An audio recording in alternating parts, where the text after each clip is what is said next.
전 대표에 이어 친한계 김종혁 전 최고위원 제명. 국민의힘 당내 갈등이 고조되는 가운데 보수 통합, 보수 재건을 강조한 유승민 전 의원.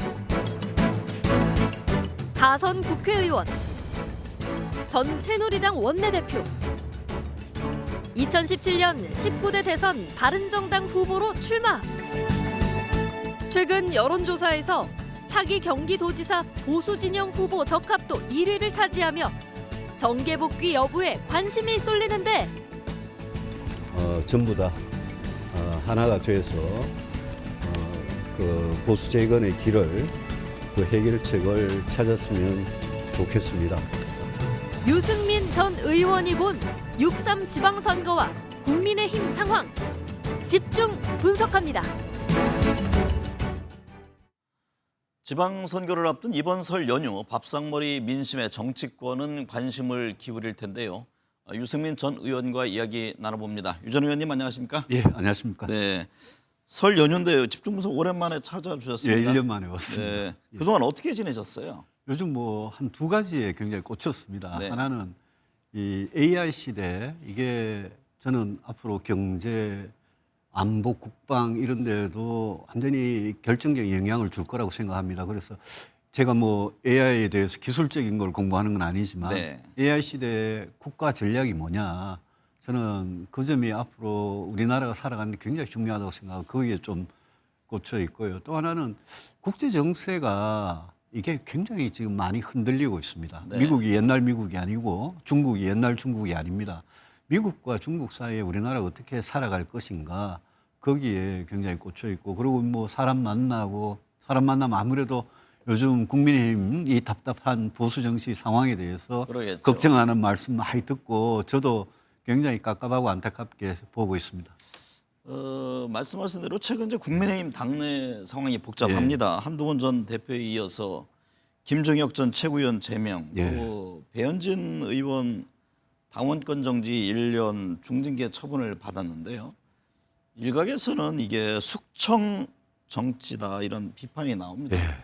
현재 국민의힘 당 상황을 어떻게 보고 계세요? 그 한동훈 전 대표, 김종혁 전 최고위원 제명한 거 있지 않습니까? 네. 그거 저는 뭐 그게 어떻게 제명을 할 일이냐, 결코 아니라고 보고 있습니다. 우리 지금 상황이 어떤 상황입니까? 지금 이재명 정부가 굉장히 어떻게 보면 폭주하는 그런 측면이 있거든요. 예컨대 사법부를 장악하고 법치를 파괴하고 또 민주당 안에서도 권력 투쟁하고 부패 사건 계속 터지고 있고요. 네.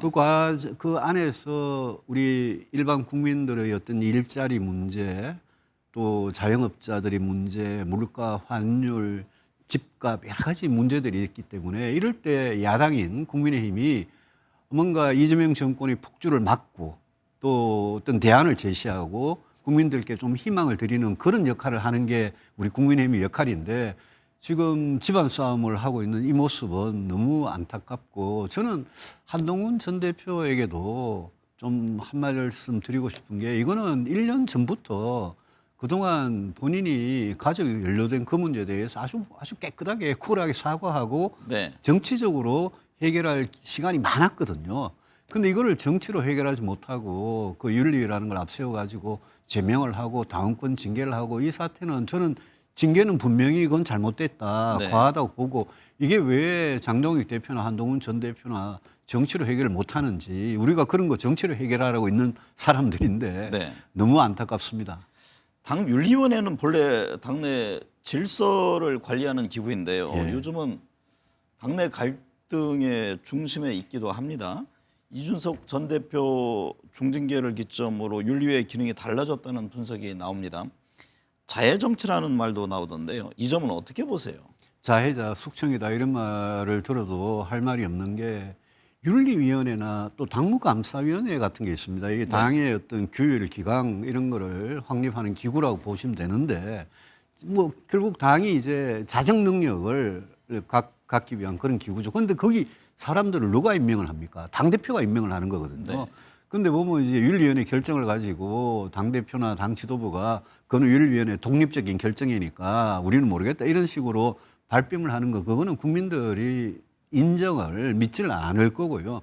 윤리위원회나 당무감사위원회를 동원해 가지고 정적을 제거하고 숙청하고 이런 수단으로 변질되는 거는 이거는 진짜 우리 당 안에 건전한 정치가 실종된 그 증거라고 봐야죠. 네. 한 달 전에 그 장동혁 대표 단식 때 만나셨잖아요. 예, 만났죠. 예.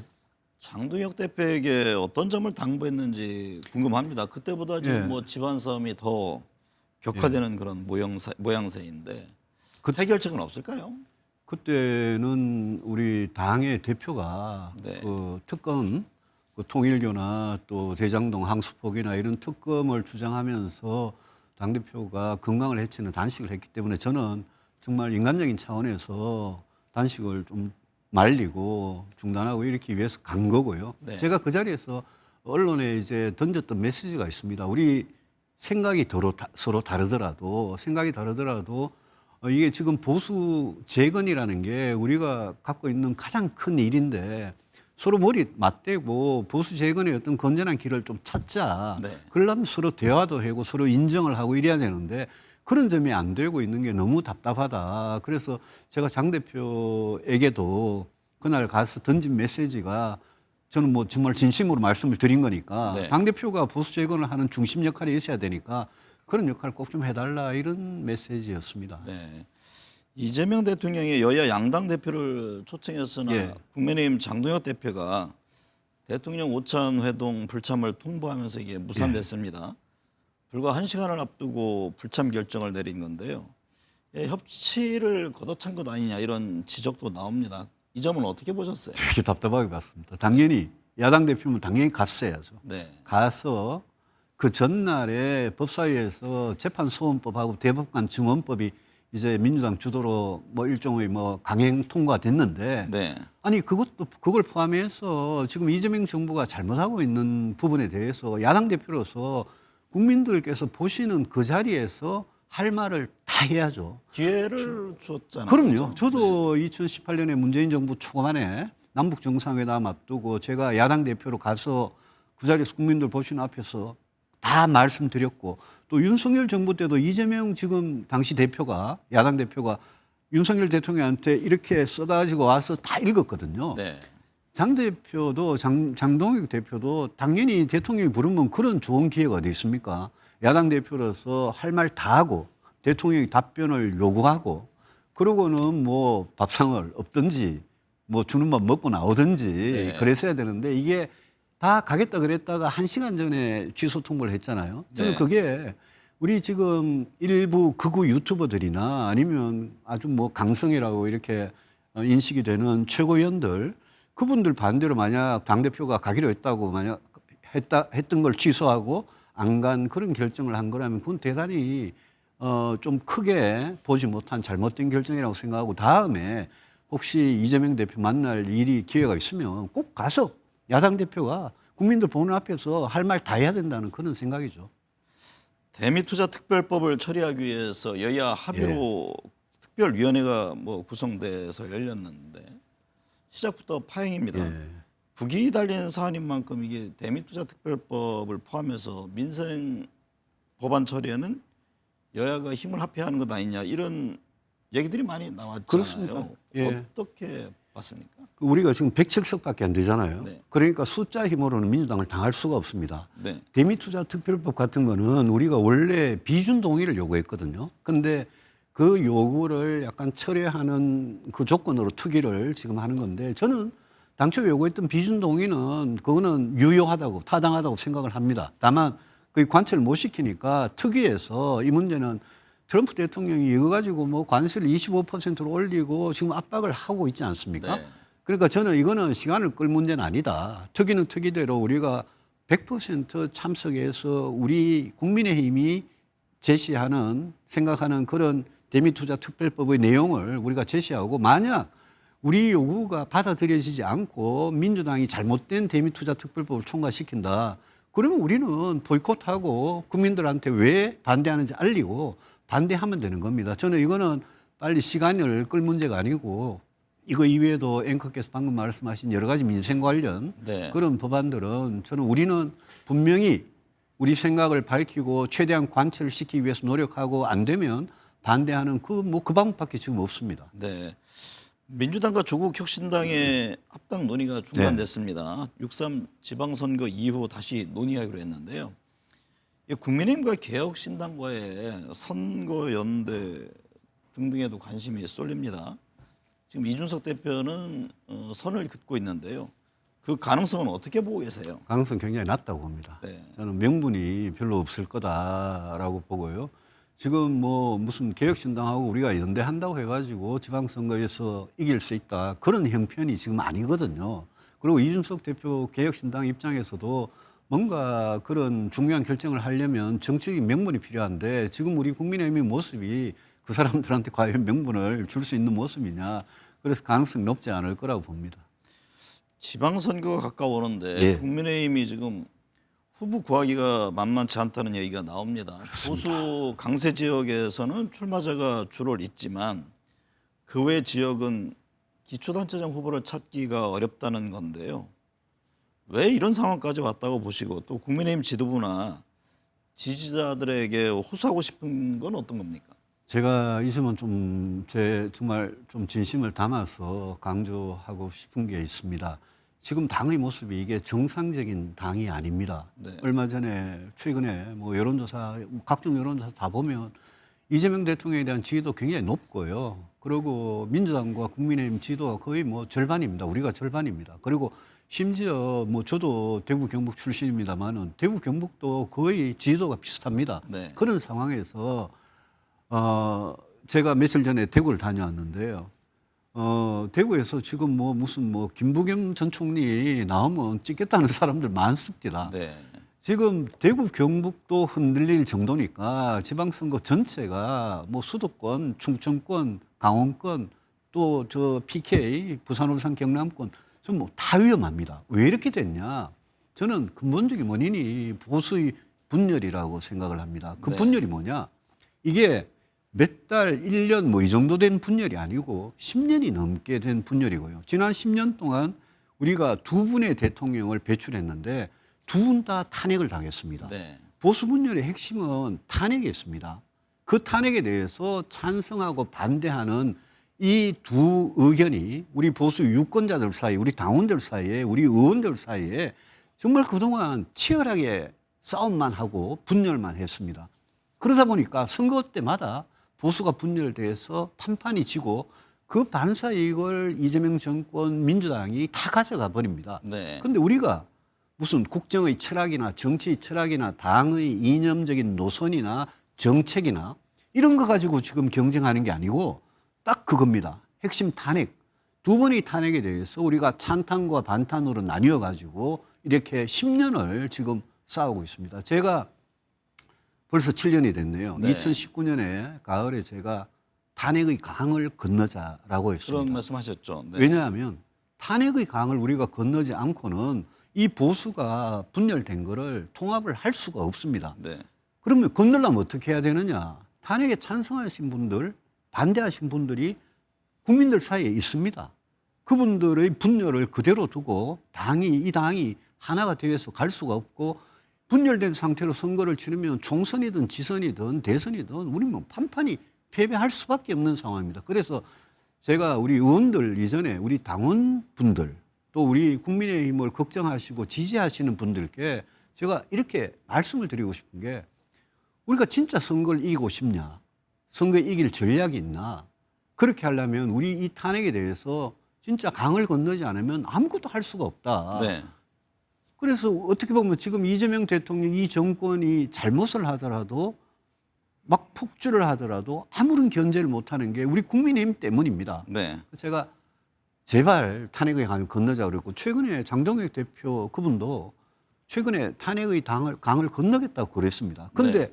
하는 행동을 보면 이거는 탄핵의 강을 건너는 게 아니고 탄핵에 찬성한 국민들, 의원들 그 사람들을 정적으로 생각하고 말살하고 손가락질하고 이러면 앞으로 선거를 어떻게 하겠다는 거냐. 이 점에 대해서 저는 우리 의원님들께도 호소를 드리지만 우리 당원분들께서 보수를 걱정하시는 분들 또 중도에서도 보수가 좀 잘 됐으면 좋겠다라고 생각하시는 분들은 이 문제에 대해서 우리가 크게 한번 대통합의 길로 나갈 수밖에 없고 그러려면 서로 생각이 달랐던 그 부분에 대해서 저는 그걸 갈라치게 해가지고 신당을 만들고 이런 방법으로는 저는 쉽지 않다고 생각합니다.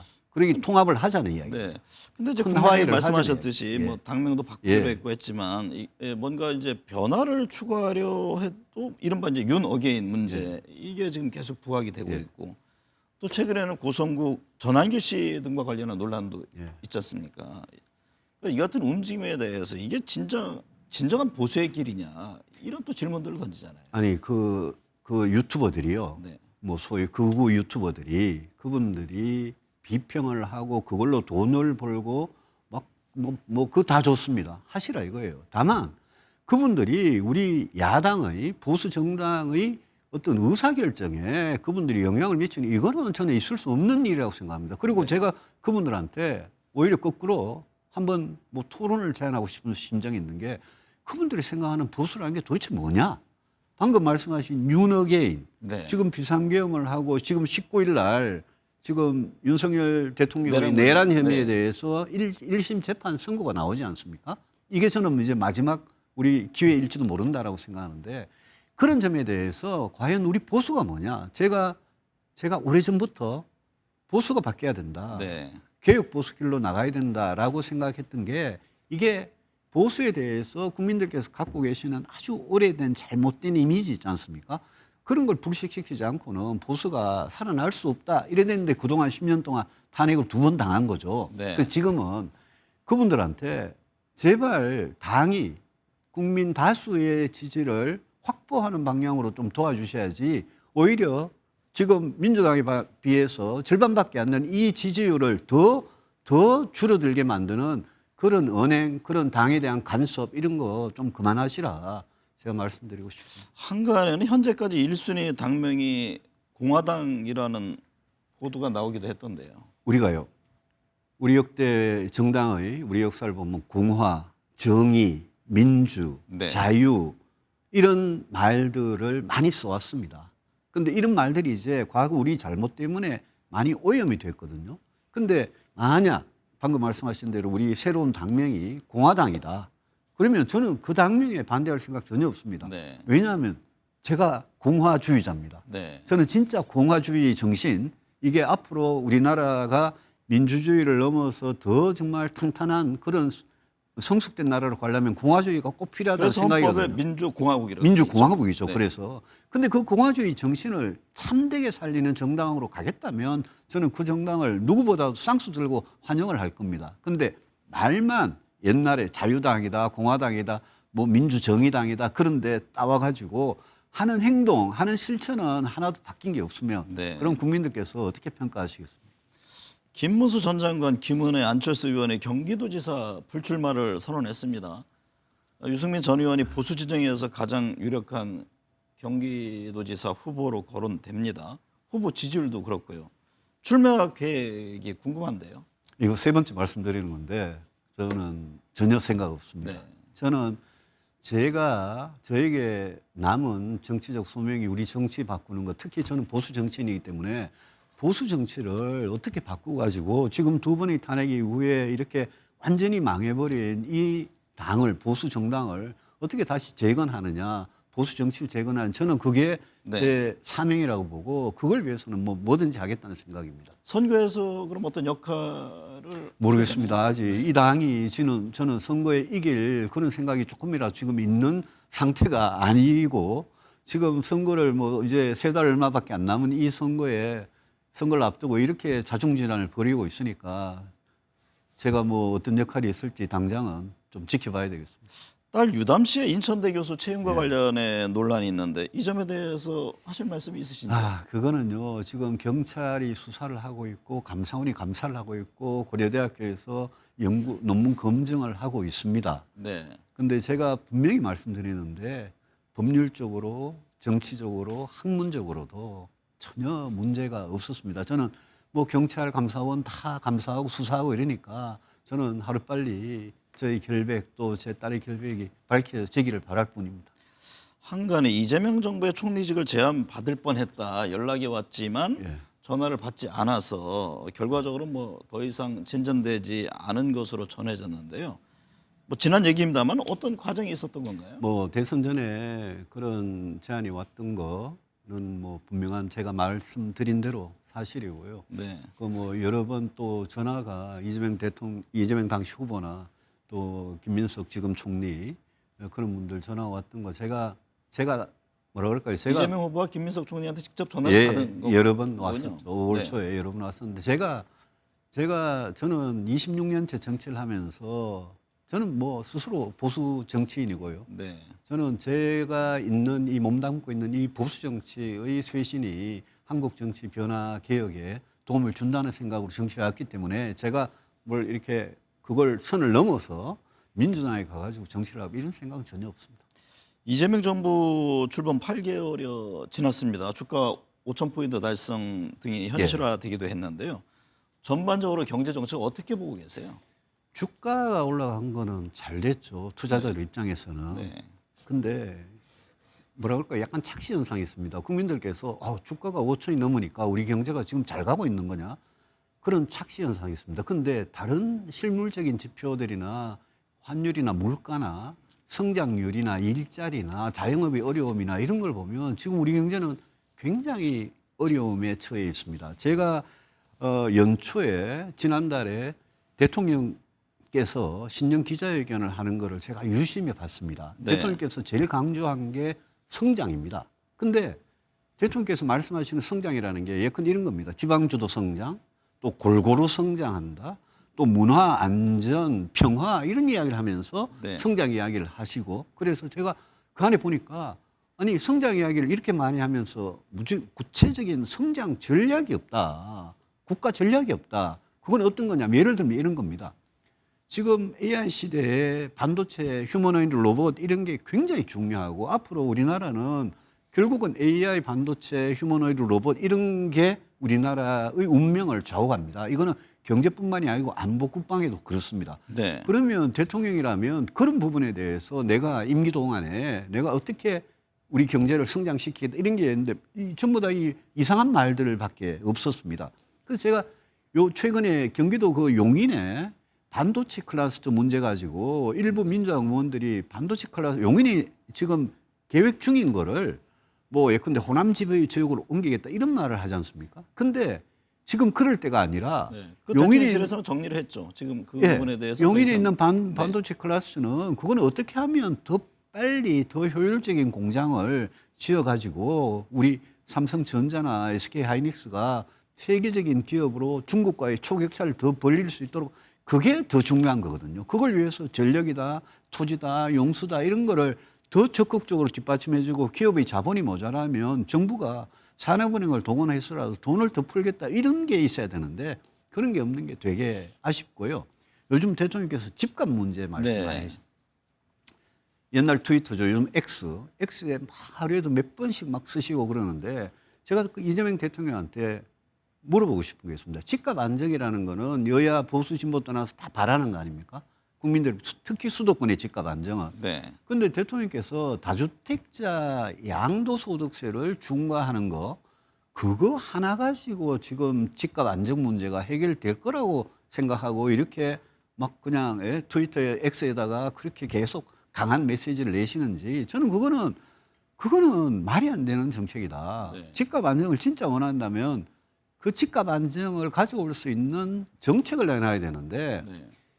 대통령께서 6만 가구 공급 계획도 정부 한번 이기는 내놨죠. 시장이 없다 이러지만 6만 가구 공급 계획이라는 게 문재인 정부 때 용산이고 태릉이고 과천이고 다 해왔던 거 재탕이거든요. 네. 그 제가 서울과 서울 인근의 수도권에 재건축 재개발 이거 더 쉽게 해주는 굉장히 중요하고요. 네.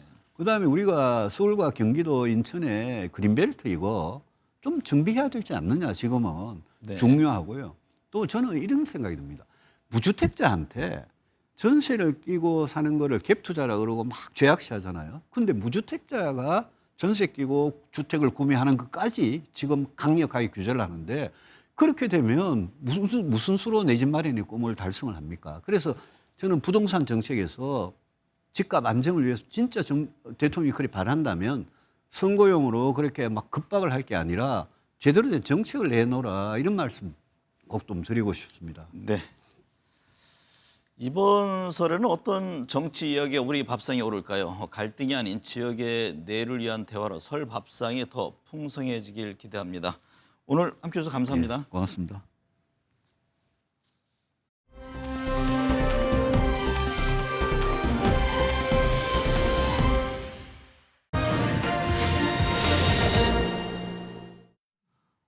네, 정치권 현안 짚어봅니다. 서양모 시사평론가 장성호 국민의힘 미디어특위 부위원장 나오셨습니다. 두 분 어서 오십시오. 네, 안녕하세요.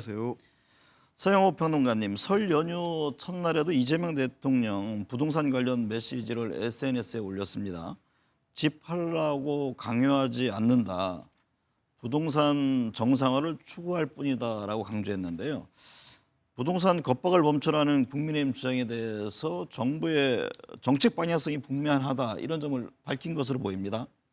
네, 대통령의 SNS가 뜨겁습니다. 아마 대통령은 정권의 초기부터 실수요자를 보호하고 투기를 차단하고 공공주도 공급을 통해서 부동산 시장을 안정화시켜 집값을 반드시 잡겠다. 이 정책을 분명히 한 것 같고 아마 직접 SNS에 소통하면서 이 국정 드라이브를 본인이 끌고 가겠다고 하는 것 같습니다. 여기에 야당이 상당히 부담을 느꼈는지 대통령이 집주인들을 겁박해서 집을 내놓게 하려고 한다는데 대통령의 의미는 집을 가지고 있는 그 소유자들을 겁박하는 것이 아니라 잘 아시겠지만 부동산을 소유했으면 다주택자이든 누구든 간에 그 소유에 대한 세금을 내는 즉 책임을 다하라는 이야기일 뿐이지 집 소유 자체를 불온시하는 건 아닙니다. 야당이 아마 그런 쪽을 공세를 해서 마치 집을 가진 것 자체를 불온시하는 게 아니라고 공세를 피는 것 같고요. 제가 지금 서울에 산 지가 50여 년이 넘었는데 네. 대학 졸업하고 국회 보좌관을 하고 청와대 국장을 하고 구청장을 역임했는데도 불구하고 아직 내 집을 못 갖고 있습니다. 제가 이럴진데 보통의 서민들은 오죽하겠습니까? 이번 기회에 반드시 대통령이 집값을 잡겠다는 것 지켜주시기 바라고요. 그동안 경기가 안 좋다, 선거가 다가온다 이럴 때마다 집값 안정화를 다 포기했거든요. 이번만큼은 반드시 집값 안정화 무엇과도 양보하지 말고 끝까지 지켜나갈 수 있기를 바라보면서 아마 그런 의지로 설 연휴에 SNS 올리지 않았나 생각이 듭니다. 장성호 부위원장님, 이 네. 대통령은 정상화된 부동산 체제에서 경제적 손실을 감수하면서 집을 뭐 여러 채 소유해도 괜찮다. 방금 이제 서평론가님 말씀하셨습니다만 손해를 감수할지 아니면 뭐 더 나은 선택을 할지 이건 각각의 자유다 이런 점도 밝혔는데요. 어떻게 들으셨습니까? 자본주의 시장에서 부동산이라든가 경제적 활동은 자유지 않습니까? 네. 결국은 수요와 공급의 원칙에 의하지 아니하고는 아무런 정책, 특히 지금 이제 문재인 정부 때 28번의 부동산 정책을 취했고 그리고 지금 이재명 정부 때 627 대출 규제, 814 대책, 97 공급 대책, 11호 규제 대책 상당히 많은 통제식 부동산 정책을 통해서 이 물가를 잡을 수가 있겠습니까? 저는 잡을 수 없다고 생각이 들고 지금 이렇게 하는 것도 마찬가지로 어떤 왜곡 프레임으로 인해서 낙인 찍기 결국은 밑에는 다 꽁꽁 묶어놓지 않았습니까? 지난번에 자금 대출을 하는 데 있어서 대출 규제를 시켰고 그리고 또 토지거래 허가제 구역을 확대시켰고 갭투자 금지 뭐 이런 걸 통해서 밑에 하부적인 경제적인 자율성은 꽉꽉 묶어놓고 위에서 본보기로 해서 집 가진 사람들 내놔라. 그렇게 하는 것은 앞뒤가 맞지 않는 거기 때문에 네. 결국은 경제는 흐르는 물과 같다. 네. 그러는 것은 자유롭게 사고 팔고 할 수 있는 것이지 이것이 물론 여러 가지 투기적 시장 교란 행위는 엄단을 해야 되겠지만 네. 개인의 어떤 경제적인 선택 이런 걸 가지고 마치 전부인 양 이렇게 침소봉대하는 것은 문제가 있고 결국 이런 정책은 성공할 가능성이 크지 않다고 봅니다. 결국 이제 시장의 신뢰를 얼마나 주느냐의 문제인데 뭐 이 대통령도 어쨌든 뭐 어떤 선택을 할지는 자유라는 점을 지적을 했는데 장동혁 국민의힘 대표가 이 대통령이 먼저 집을 팔면 자신도 팔겠다고 한 것에 대해서 지금 직장 때문에 일시 거주하지 못하지만 퇴직 후에 돌아갈 집이다. 이제 주거용이다 이 점을 얘기했는데 결국 다주택자가 아닌 일주택자다라는 점이 말씀하신 거잖아요. 그러니까 만약 학생이 그 학교에 다니기 위해서 기숙사 했는데 기숙사 끝나고 그 방학 때는 집에 돌아가야 되고 또 졸업 후에는 집으로 돌아가야 되는데 그 집 기숙사에 있는 학생 뭐 집 팔라 이런 격인데 아마 보수 유튜브 중에서 대통령은 경호법에 의해서 그 퇴직하더라도 아파트에 못 산다. 아파트니까 팔아라. 이런 얘기를 한 사람이 있는데 그 얘기를 바로 받아서 얘기하는 것 같은데 경호법에는 주거지를 주택이냐 아파트냐라고 정하지 않고 경우에 용이한 곳이라고 되어 있습니다. 따라서 제가 아파트에 사는 게 큰 문제가 없기 때문에 아파트는 앞으로 퇴직한 이후에 대통령 경호가 어려우니까 팔아라. 이런 논리에 비하인 것 같고요. 이런 주장을 하더라도 집 8채 있는 장동혁 대표가 할 얘기는 아닌 것 같고요. 그래서 이렇게 대통령의 집 한 채 팔아라 말아라고 논쟁할 게 아니라 차제에 이번 지방선거에서 부동산을 안정화해서 집값을 잡겠다라고 하는 이재명 정부의 민주당과 네. 부동산을 좀 과열시켜서 집값이 올라서 그 혜택을 집 없는 사람이 갖든 아니면 다주택자가 이익을 보든 부동산 정책을 활성화시키겠다, 과열시키겠다고 하는 국민의힘의 장동혁 대표를 선택하든 이번 지방선거가 저는 이렇게 정책 선택의 장이 될 수 있다는 점에서 오히려 국민들에게 선택의 판단의 기준을 주는 게 아닌가. 이번 지방선거에서 무엇을 선택하느냐에 따라서 부동산 정책이 좌우됐으면 좋는 계기가 됐으면 좋겠습니다. 정 부위원장님, 네. 이 대통령은 다주택자들에게 대출 연장 혜택을 주는 것이 공정하냐고 밝혔는데 금융당국 점검에 들어갔습니다. 세제에 이어서 금융까지 지금 꼼꼼히 점검하는 그런 상황인데요. 시장은 어떻게 반응할까요?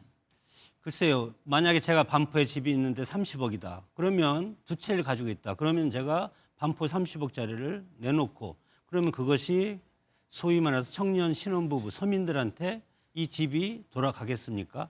이것은 어떻게 보면은 개개인이 직면한 사정은 철저히 외면한 그런 어떤 프레임화된 그런 대통령의 인식이라고 생각이 들고 자녀 교육, 직주 근접, 부모 부양, 지방 근무, 생계형 임대 이런 것들까지 통제를 한다는 것은 이것은 사회주의식 그런 어떤 통제 방식이기 때문에 결국은 이런 통제 방식이 자본주의 시장 경제 질서 속에서 운영되는 우리의 경제 체제가 이걸로써 통제식 경제적인 그런 사고 방식으로 이것을 프레임을 씌운다고 해서 이것이 그냥 넘어갈 것 같습니까? 그렇게 되면 지난번 문재인 정부 때 28번의 부동산 대책이 성공을 했어야죠.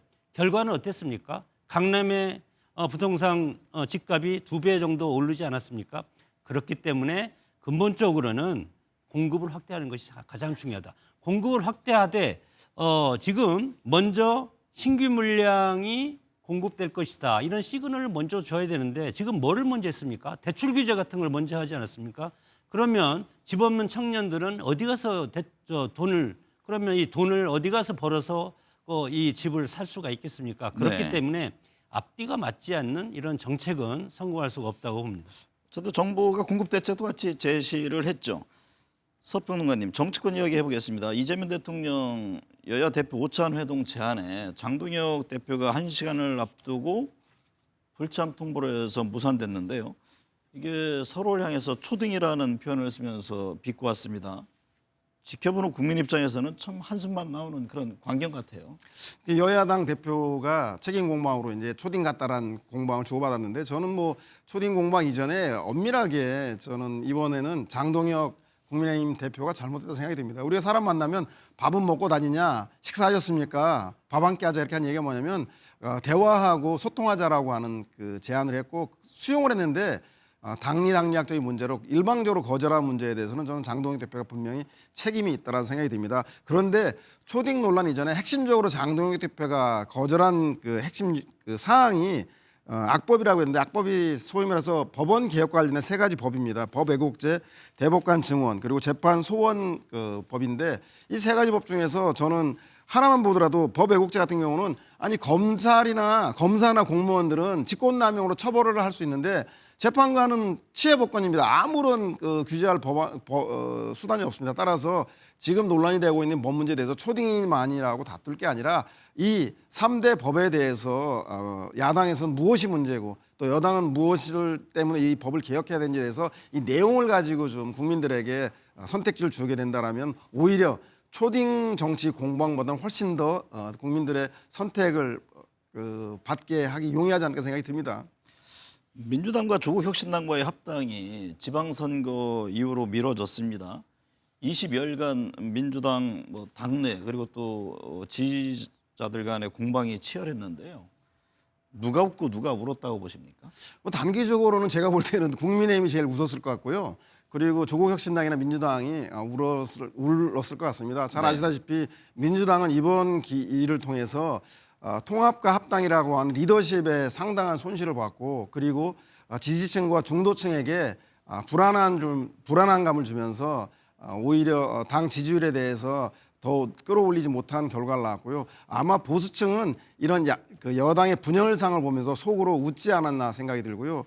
하지만 장기적으로는 이번 합당 논란을 통해서 이미 민주당과 조국혁신당 내에는 합당은 이미 기정사실화되어 있다는 걸 받아들인 것 같고, 향후 총선을 앞두고 합당을 할 때 절차와 제도를 잘 지켜서 총선을 앞둔 합당 때에는 이런 잡음이 없이 오히려 신속하게 진행된다고 한다면 여당으로서 범민주 진영들을 통합하는데 훨씬 더 소위 말해서 그 교훈이 되는 그런 통합 과정이 아니냐 생각이 듭니다. 선거에서 이번 지방선거에서 연대의 모습 보이겠죠? 네, 예, 아마 합당은 되지 않았지만 케이스 바이 케이스대로 범여권이 단일화해야지만 야당을 이길 수 있는 지역, 수도권이라던가 부산이라던가 이런 몇몇 곳들에 대해서는 부분적으로 아마 단일화라던가 연대 연합을 이루어낼 것이라 생각이 듭니다. 장 부위원장님, 정청래, 김민석, 조국 세 사람의 미래에 대한 얘기들이 벌써부터 나옵니다. 적절한 표현인지는 모르겠습니다만 권력 삼국지 얘기까지 나오던데요. 아무튼 이번 합당 논란 과정에서 더욱 격화됐다는 분석입니다. 세 명의 정치인의 앞으로의 움직임은 어떻게 예상하는지요? 역사를 보더라도 권력이 커지면 나눠질 수밖에 없는 것이 현실이고, 지금 민주당이 지금 미래를 향해서 친명, 친문 뭐 이런 식으로 해서, 그리고 친청 이런 식으로 해서 권력 다툼을 벌이는 것은 상당히 권력이 오만해졌다. 지금 1년 정도밖에 되지 않지 않았습니까? 아직 1년도 안 됐습니다. 이재명 정부 출범한 지.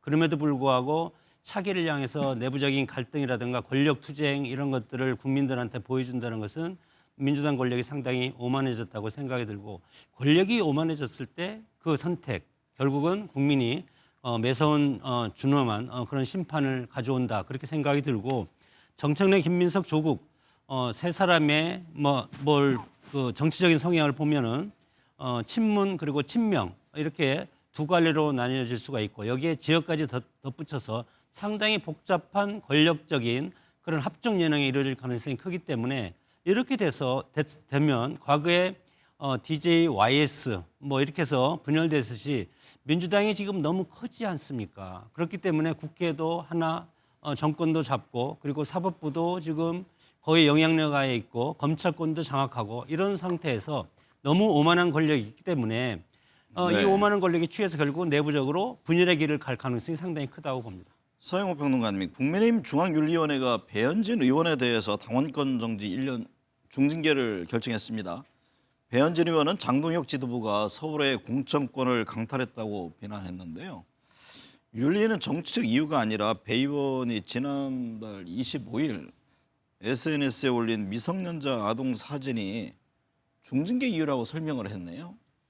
네, 우리 설 연휴에 영화 많이 보실 텐데, 영화 범죄의 전쟁에 보면 최민식이 하정우에게 조진웅이 운영하고 있는 나이트클럽 운영권을 뺏기 위해서 좀 빼앗아 달라고 최민식이 하정우한테 부탁하니까 하정우가 뭐라고 하냐면, 대부님요, 맹분이 있어야 됩니까? 맹분이. 즉 명분이 있어야 한다는 얘기인데, 제가 볼 때 국민의힘 지도부가 아동 보호를 문제로 배현진 의원을 징계한 거는 제가 볼 때 명분이 아주 턱없이 부족하다는 생각이 듭니다. 결국은 배현진 서울시당 위원장의 공천권을 뺏겠다는 거고, 더 나아가서는 50만 명 이상의 주민에 있는 곳에 지방자치단체의 기초단체장 공천권까지도 중앙당이 갖게 됩니다. 즉 배현진 의원이 있는 송파구에는 50만이 넘기 때문에 배현진 의원은 그 지역의 국회의원이며 지역위원장인데도 송파구청장 공천에도 영향을 행사할 수 있게 되고 있지 못합니다. 따라서 장동혁에 반하는 사람들은 일제 당무와 공천에서 선거에서 배제하겠다라고 하는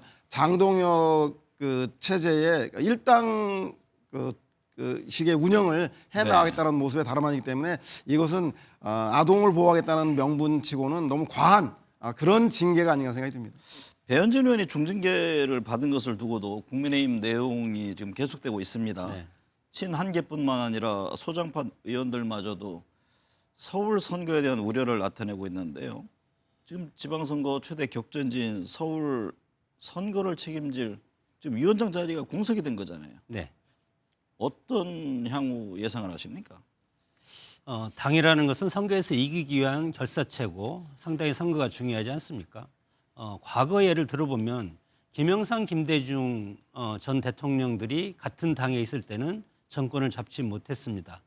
그런 것들은 다른 말로 하면 개파 보수주의가 엄연히 살아있는 그 상태에서는 정당이 하나의 목소리를 낼 수가 없기 때문에 선거에 이길 수가 없는 겁니다. 네.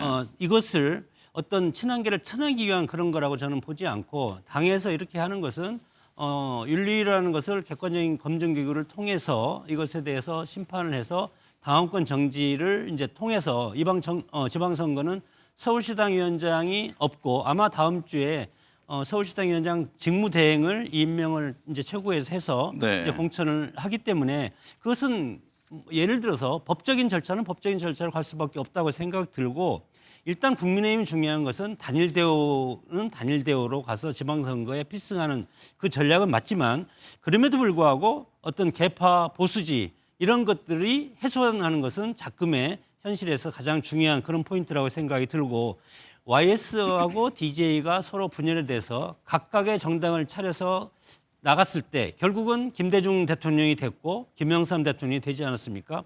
그런 전철을 보수 정당의 역사라든가 우리 정당의 역사를 우리는 직시할 필요가 있다. 그렇기 네. 때문에 지금 국민의힘이 대선에 승리하기 위해서는 내부적인 그런 어떤 개파 갈등을 해소하는 것이 무엇보다 더 중요하지 않을까 그런 생각이 듭니다.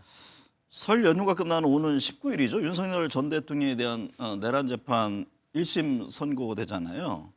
이날 장 대표의 메시지 내용에 따라서 당내 갈등의 분수령을 맞을 것이다 이런 전망들을 하던데요. 지금과 크게 달라질까요? 저는 그렇지 않을 것 같아요. 그러니까 윤석열 전 대통령의 선거에 대해서 어떤 메시지를 내놓더라도 제가 볼 때는 국민의힘은 뭐 청명해주거나 안식해주거나 뭐 하루 이틀 차이밖에 안 될 것 같아요. 왜냐하면 강경한 메시지를 내놔서 이거는 말이야 그 정치적 탄압이다. 그 결국 이 법적인 결정을 용납할 수 없다 그러면 강성 지지층은 좋아하겠지만 합리적인 지지층들, 중도적 지지층들은 아마 이탈해 나갈 것 같고요. 거꾸로 이 결정에 대해서 지나친 정치 보복이다. 이 재판은 합리적으로 승복하겠다. 우리 내란의 양을 넘어서 민생을 챙기겠다. 이렇게 합리적인 논평을 낸다면 또다시 당내에 있는 극우 지지 세력들이 이탈할 가능성이 매우 높습니다. 따라서 장동혁 지도부가 처음부터 빌드업을 하지 않고 극우 편향적인 노선을 걸었기 때문에 제가 볼 때는 아마 윤석열 전 대통령의 선거에 대해서 어떤 결정이 나더라도 어떤 메시지를 내놓더라도 아마 당내의 강경파든 합리적인 온건파든 두 쪽 다 만족시키긴 상당히 어려운 지경에 있는 것이 아닌가 생각이 듭니다. 이번 지방선거의 주요 변수 중 하나는 행정통합이잖아요. 네. 대전, 충남 지역이 어떻게 될지도 관심인데요. 국민의힘은 지금 다른 지역은 찬성하는데 유독 대전, 충남 통합에는 반대하는 입장으로 지금 보여지는데 어떤 이유일까요? 통합이라는 것은 상당히 좋습니다. 정치의 목적이 통합이고 그리고 미래 비전 방향이지 않습니까? 그럼에도 불구하고 왜 충청, 대전, 충남 도민들이 이거에 대해서 반대를 하고 나섰을까? 물론 통합이라는 것은 대전의 이익, 그리고 대한국민의 이익, 그리고 시민의 이익 이런 것을 선택하는 아주 합리적인 방안이 있어야 되는데 그 절차적인 방안이라든가 과정이 빠졌다는 겁니다. 그렇기 때문에 속도전이 필요한 것이 아니고 시민 동의가 상당히 필요한데 그런 것들이 이제 안 된 것이고 그리고 재정의 불확실성이 상당히 크지 않습니까? 네. 국민의힘에서는 양도세 100%, 법인세 50%, 부가가치세 일부를 이양해야 된다는 그런 법안을 마련했지만 민주당은 안에는 그런 것이 다 빠졌습니다. 그러면 허울 좋게 통합하고 나중에 충청은 중앙당에서 예속시키겠다는 건 아니겠습니까? 근데 국민의힘 지금 내부에서도 좀 충청권에 대한 비판의 목소리가 나오잖아요. 주호영 의원도 한마디 했던데요. 네, 그렇죠. 똑같은 얘기예요. 저랑 똑같은 얘기고 결과적으로는 실질적인 권한 이양이 안 되고 이름만 특별시고 중앙정부에서 종속을 시키는 것이고 그리고 주민동의가 없고 그리고 또 하나는 형평성 문제가 있지 않습니까? 광주 전남 통합은 법안은 국가 사무 이전, 재정 지원 의무 조항이 들어가 있는데 충청권에 이게 없습니다. 그러면 충청은 홀대받는다고 생각하지 않겠습니까? 그렇기 때문에 하려면 지금 광주 전남 통합과 똑같은 법안으로 똑같이 실행하면 되는데 그렇지 않으면 명분만 통합으로 해놓고 결국은 중앙정부, 이재명 정부의 거수기 역할을 하는 그런 충청으로 만들면 충청도민들이 이거에 대해서 찬성할 수 있겠습니까? 그런 것이 문제라고 봅니다. 북한 문제 좀 살펴볼게요. 중국 베이징의 북한 대사관이 김정은 북한 국무위원장과 딸 김주애가 함께 찍힌 사진을 게시했다가 내렸습니다. 이게 국가정보원이 김주애를 뭐 후계 내정 단계로 판단은 짓고 벌어진 일이어서 배경에 관심이 쏠리고 있는데요. 또 이달 하순에 노동당 9차 당대 있지 않습니까?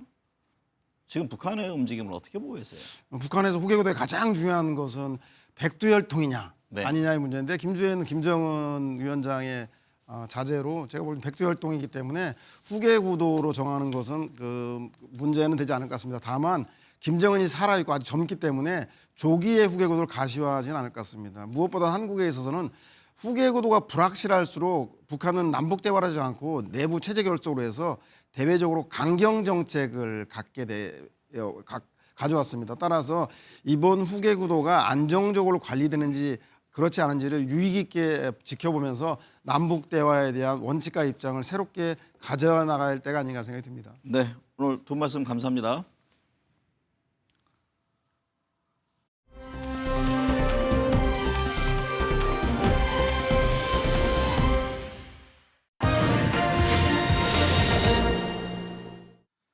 네, 한 주간 여론 흐름 짚어봅니다. 김미연 RN서치 소장, 배종찬 인사이트 K 소장 나오셨습니다. 두 분 어서 오십시오. 안녕하십니까?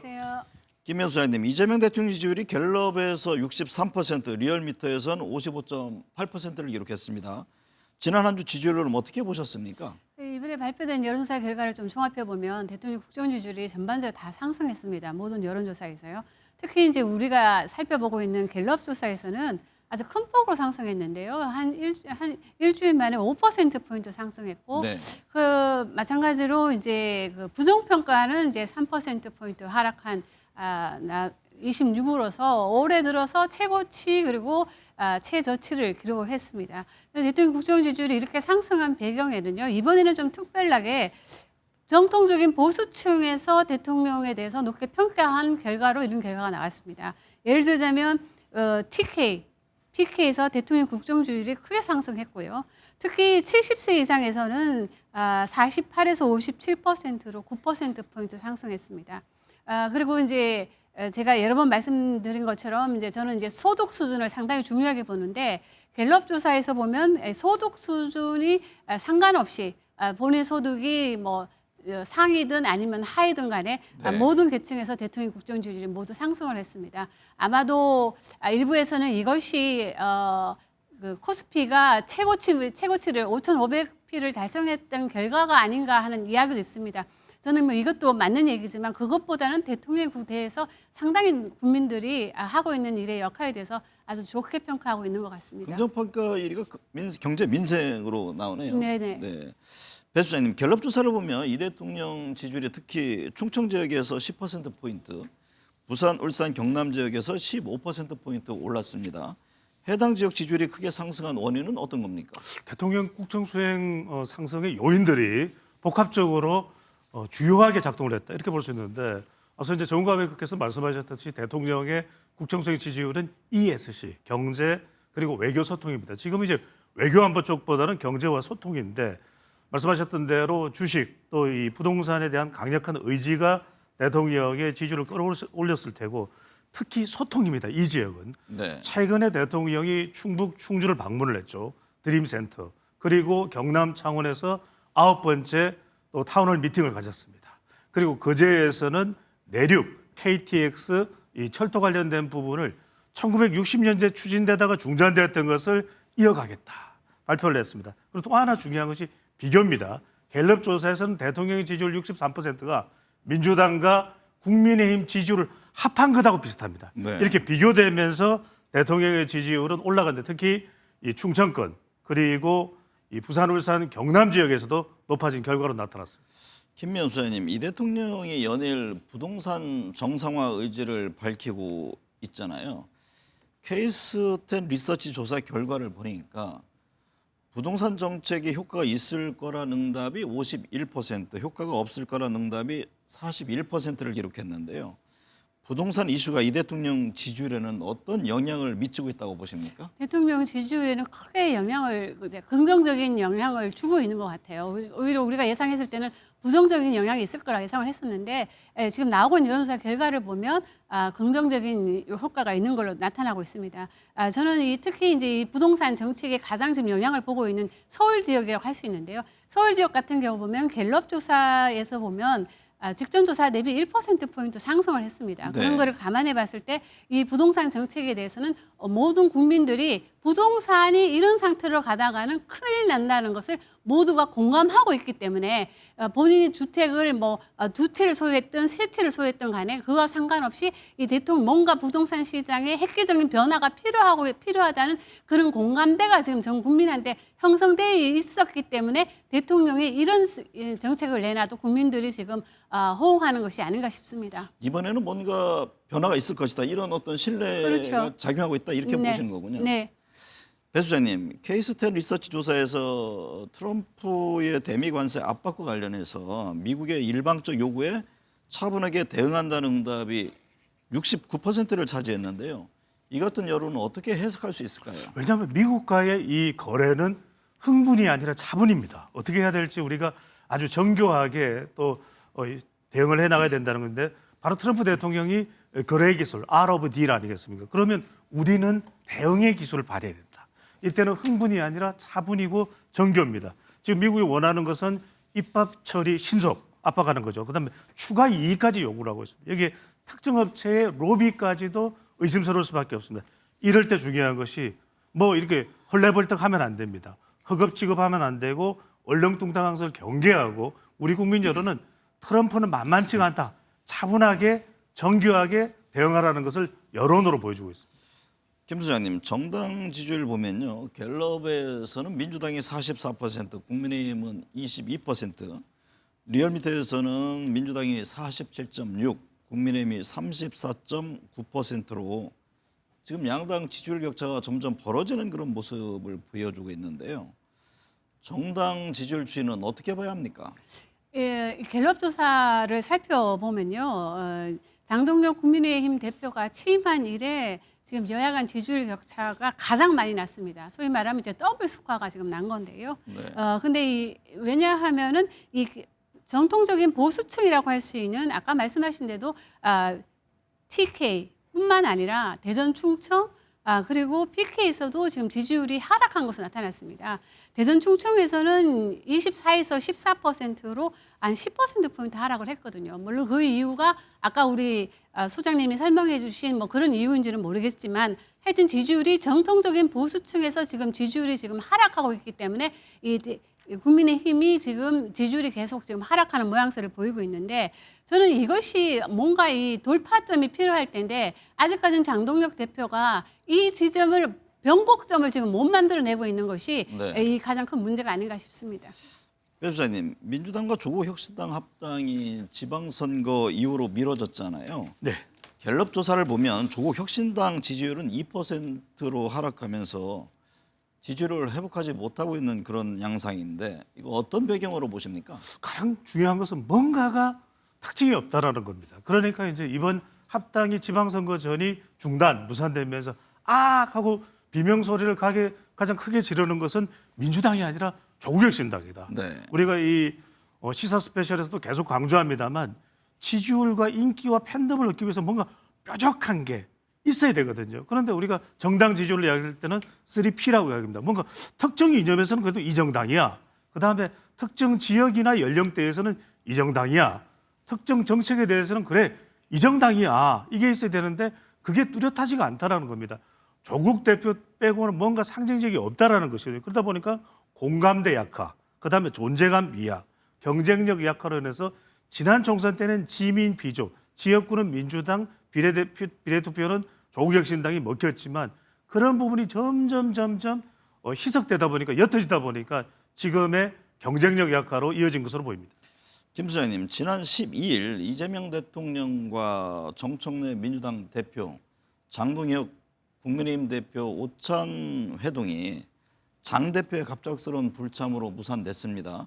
이에 대한 여론은 어떻게 나타나고 있습니까? 저는 매우 부정적으로 나타날 것으로 보여집니다. 이 갤럽 조사에서 나온 조사 결과를 보면 25%에서 22%로 약 3%포인트 하락을 했는데 이 하락된 배경에는 이런 이 오찬 불참이 반영이 된 게 아니거든요. 그런 걸 감안해서 봤을 때 아마 다음 조사에서는 조금 하락하는 모양새를 나오지 않을까 지금 예상이 되고요.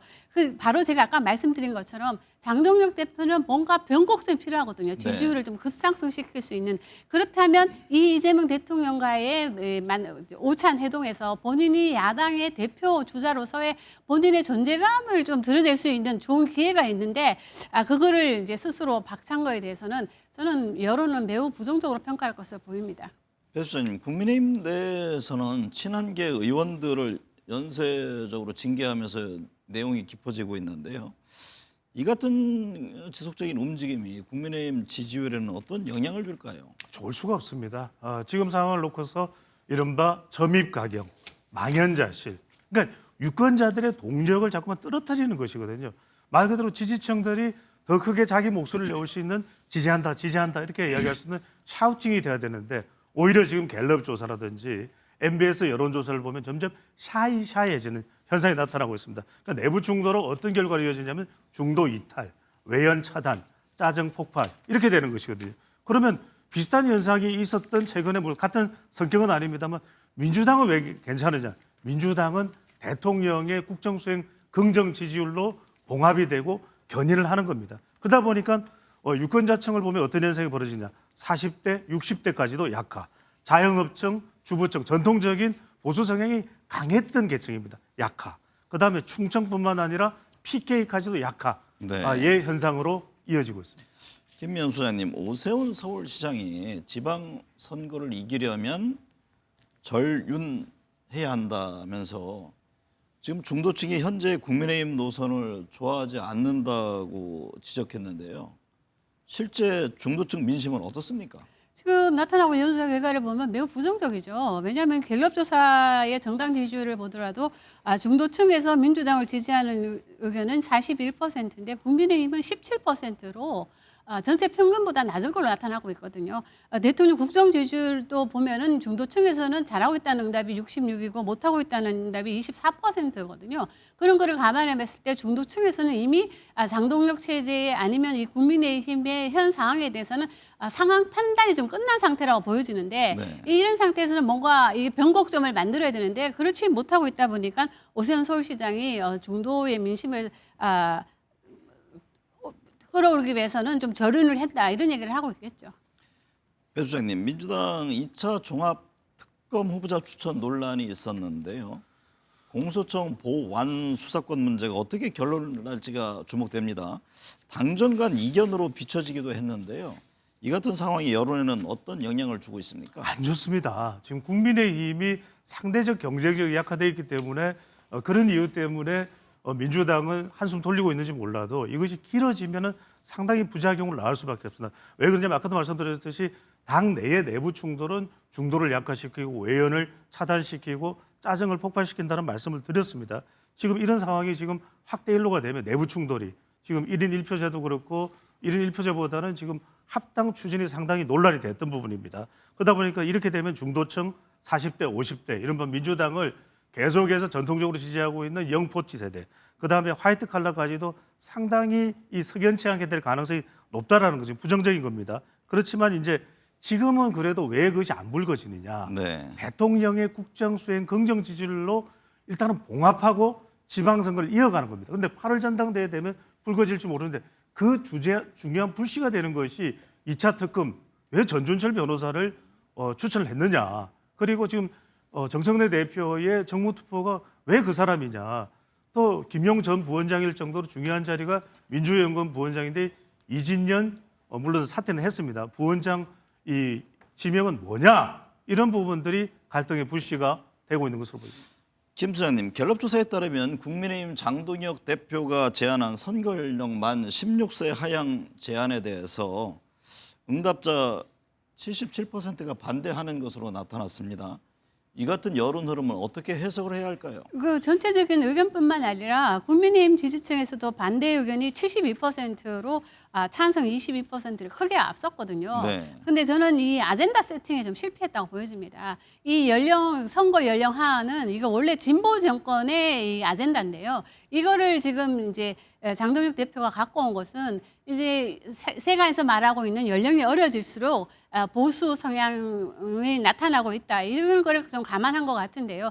지금 뭐 주민등록상 보면은 16, 17세가 90만 명이 조금 넘습니다. 그런 걸 감안해 봤을 때 단순 계산했을 때 이들이 투표장에 가서 국민의힘을 찍는다면 상당히 이제 막상막하한 선거구에서는 도움이 될 거라는 판단을 한 것 같은데 네. 저는 이것은 이 아젠다 자체가 보수 정권보다는 진보 정권에서 하던 아젠다이기 때문에 보수층마저도 수용할 수 없는 그런 아젠다가 아니었나 싶습니다. 배 소장님, 6.3 지방선거가 석 달 앞으로 다가왔습니다. 이번 선거에서 가장 큰 변수는 무엇이 될 거라고 보세요? 행정통합, 뭐 선거 연대 등 여러 얘기가 나옵니다. 그렇습니다. 그런 것들이 중요할 수 있습니다. 이제 선거를 보실 때는 여러분들이 일단은 좀 기준점을 놓고 봐야 됩니다. 구도, 그다음에 이슈, 그리고 또 후보입니다. 근데 이제 구도는 뭐냐면 민주당 쪽에서는 여당 쪽에서는 내란 청산이다. 그럼 국민의힘 쪽에서 반격을 하고 반발을 하고 나오는 것은 청산 과잉이다. 그다음에 이슈 쪽은 뭐냐면 부동산이 있고 행정 통합이 있죠. 그래서 대전 충청 가지고는 계속해서 지금 경합을 벌이는 좀 선뜻 찬성하지 못하는 그런 상황이 벌어지고 있는데 마지막에 이 후보분이 중요합니다. 일단 민주당과 조국혁신당은 지방선거 전까지는 합당이 무산됐습니다. 그런데 이 상황이 급박한 것은 국민의힘이거든요. 과연 국민의힘이 선거연대 개혁신당과 합할 수 있느냐, 당내 내용에도 불구하고 이 점이 중요할 것으로 보입니다. 김 소장님, 케이스텟 리서치 조사에서 지방선거 관련해서 여당을 뽑겠다는 응답이 55%, 야당을 뽑겠다는 응답이 34%로 나타났습니다. 지금 민주당 지지율이 높은 가운데 이 같은 흐름이 지방선거 당일에 어떻게 나타날지 관심입니다.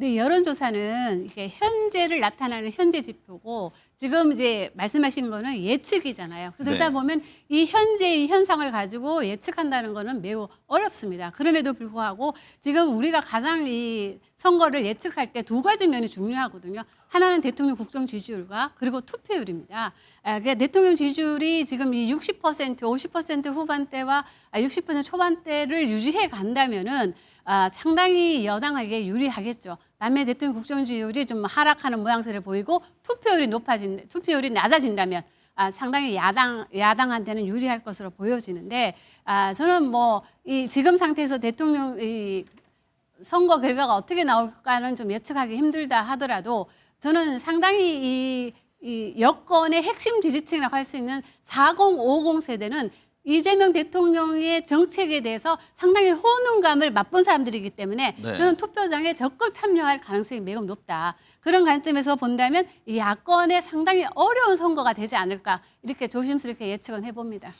배 수사님, 여야 모두 이제 지방선거의 승부처로 서울 등 수도권과 부산을 꼽고 있는데요. 서울시장 선거 지지율을 보면 코리아 리서치 인터내셔널과 케이스텟 리서치에서 정원호 성동구청장이 오세훈 서울시장을 앞서는 것으로 나타났습니다. 물론 이제 최종 후보가 결정된 건 아닙니다.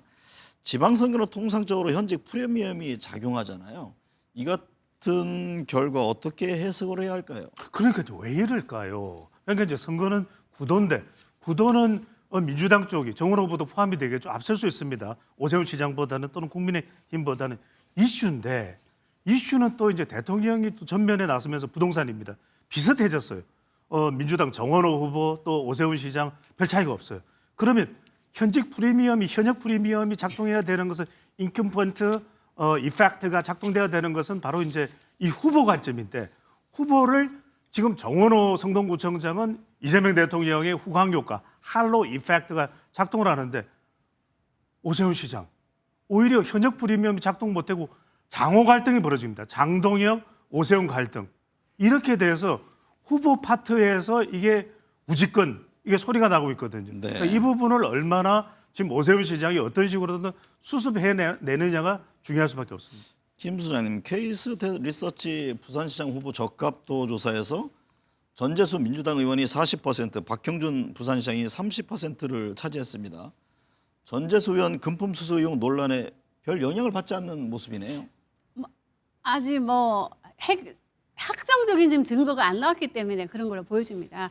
그리고 이제 전재수 의원은 이 출마 선언을 통해서 좀 의혹을 전면 돌파하겠다는 지금 의지가 지금 보여지고 있는데요.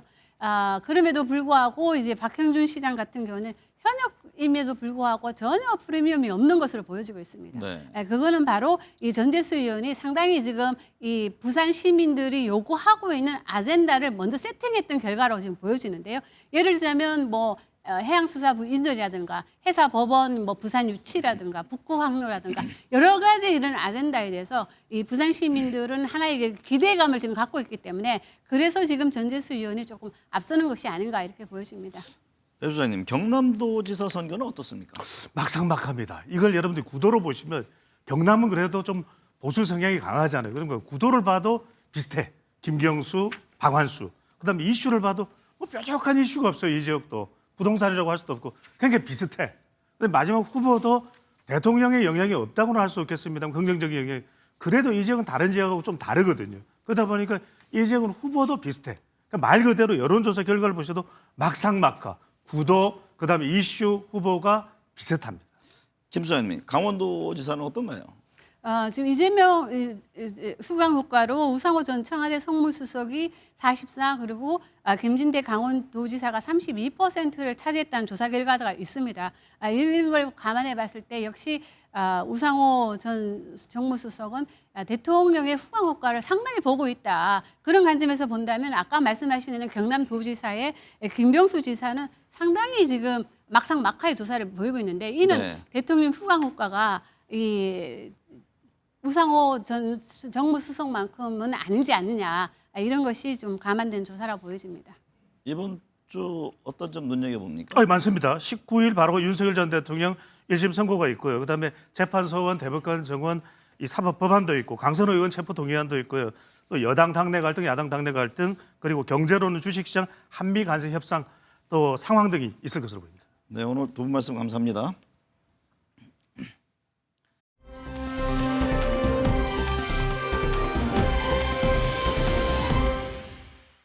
2026년 동계올림픽에서 우리에게 첫 금메달을 안긴 스노보드 국가대표 최가운 선수는 설 명절을 앞두고 온 국민에게 큰 감동을 줬습니다. 고꾸라지고 넘어지면서도 할 수 있어 너는 가야 해를 스스로 반복하며 이전 3기 드라마를 썼습니다. 부상으로 다리를 절뚝이는 상황에서도 포기하지 않고 끝까지 도전한 최가운의 성취는 메달 여부를 떠나 올림픽 정신 그 자체였습니다. 그것도 대한민국의 10대 선수에게서 발현됐다는 것이 너무 자랑스럽습니다. 저성장 양극화로 어려움을 겪는 와중에 사회의 활력이 떨어졌다는 지적이 나온 지 오래됐습니다. 어려운 상황에 맞닥뜨려도 좌절하지 않고 극복해내는 젊은 세대의 에너지가 우리 사회 전체로 확산됐으면 합니다. 가족들과 함께 행복한 웃음꽃이 피는 2026년 설 명절 되길 기원합니다. 새해 복 많이 받으십시오.